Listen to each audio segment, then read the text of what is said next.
ऐरोली येथील नाट्यगृहाला अचानक आग लागल्याने परिसरात एकच खळबळ उडाली। आग लागल्याची माहिती मिळताच अग्निशमन दलाच्या 2 गाड्या घटनास्थळी दाखल झाल्या होत्या। आगीवर नियंत्रण मिळवण्याचे प्रयत्न तातडीने सुरू करण्यात आले। प्राथमिक माहितीनुसार आग मोठ्या प्रमाणात पसरली होती, मात्र अग्निशमन दलाच्या प्रयत्नांमुळे ती आटोक्यात आणण्यात यश आल्याचे सांगण्यात आले। आगीचे नेमके कारण अद्याप समजू शकले नसून अधिक तपास सुरू आहे। या घटनेमुळे परिसरात भीतीचे वातावरण निर्माण झाले होते। रोहा तालुक्यातील सानेगाव जेट्टीवरील स्थानिक कामगारांनी आपल्या विविध मागण्यांसाठी आमरण उपोषण सुरू केले आहे। Indo agency international private limited या कंपनीने गेली अनेक वर्षे कमी वेतनात काम करून घेतल्याचा आरोप कामगारांनी केला आहे।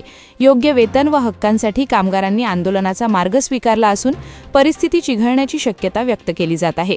आंदोलकांनी जीव गेला तरी मागे हटणार नाही अशी भूमिका घेतली आहे। प्रशासनाने तातडीने लक्ष घालून तोडगा काढावा अशी मागणी करण्यात येत आहे। अलिबाग तालुक्यातील वाघरण गावचे ॲडव्होकेट सन्मान पाटील यांनी GMFC परीक्षा उत्तीर्ण करत न्यायाधीशपदी झेप घेतली आहे।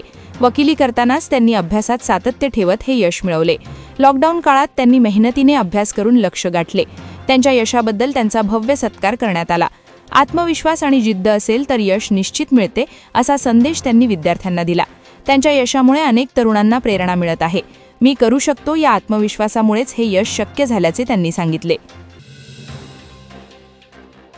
अलिबागच्या रेवदंडा साळाव पुलाजवळ झालेल्या अपघातात सिमेंट मिक्सर खाडीत कोसळून चालक अरविंद कुमार प्रभाशंकर यांचा अंत झाला आहे, तर राहुल महतो जखमी झाले आहेत। रात्री धोकादायक वळणावर वाहनावरील ताबा सुटल्याने हा अपघात घडला। येथील ही पहिली जीवितहानी ठरल्याने सुरक्षिततेवर प्रश्नचिन्ह निर्माण झाले आहे। स्थानिकांनी अपुरी प्रकाश योजना व चेतावणी फलकांचा अभाव असल्याची तक्रार केली आहे। या प्रकरणी रेवदंडा पोलीस ठाण्यात गुन्हा दाखल असून पुढील तपास पोलीस उपनिरीक्षक नामदेव अंगज करीत आहेत।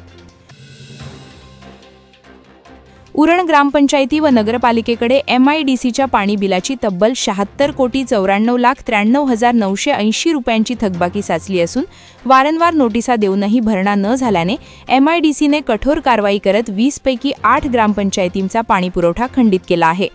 उरण नगरपालिकेकडे सर्वाधिक 42.75 कोटींची थकबाकी आहे। चांडजे 11.19 कोटी, फुंडे, जसखार, चिर्ले आदी ग्रामपंचायतींकडेही मोठी देणी आहेत। नागरिकांकडून पाणीपट्टी वसूल करूनही बिल न भरल्याने संताप व्यक्त होत आहे।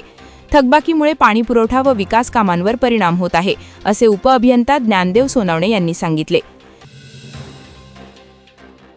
नवी मुंबई महानगरपालिकेच्या वतीने सुगंधी अंगण अभियानाची सुरुवात करण्यात आली असून शहराला स्वच्छतेसोबत सुगंधित करण्याचा संकल्प करण्यात आला आहे।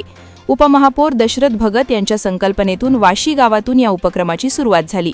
घरासमोरील अंगण स्वच्छ ठेवण्याबरोबरच सुगंधी फुलझाडांची लागवड करण्यावर भर देण्यात येत आहे।